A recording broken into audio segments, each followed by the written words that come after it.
Assalamualaikum warahmatullahi wabarakatuh. Saya Lurah Lampung Bukit, Kecamatan Pau. Dengan ini merupakan sesuatu terakhir di Kelurahan Lampung Bukit.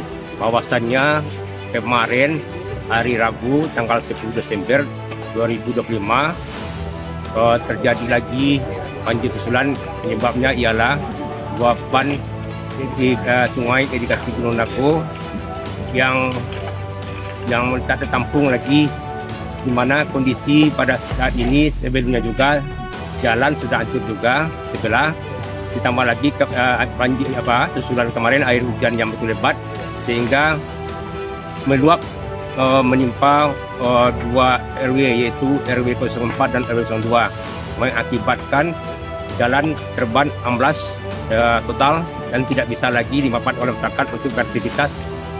Oleh sebab itu, pada saat sekarang ini inisiasi dari masyarakat dan berkat bantuan dari Bapak Fadil serta dari Basnas, alhamdulillah pada saat sekarang ini dikerjakan gotong royong jalan alternatif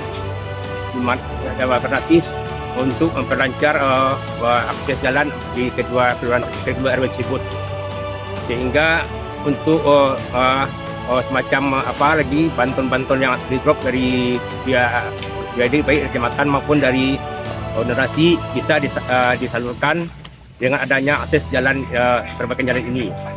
Mudah-mudahan kedepannya kami juga berharap kepada pemerintah segera mungkin memperhatikan perbaikan secepat jalan ini sehingga perekonomian masyarakat akan bangkit lagi. Ini harapan kami dari pihak kelurahan. Sebab mungkin juga normalisasi Sungai Gunung Nako ini segera diperbaiki mengingat situasi dan kondisi pada saat sekarang ini. Terima kasih. Wassalamualaikum warahmatullahi wabarakatuh.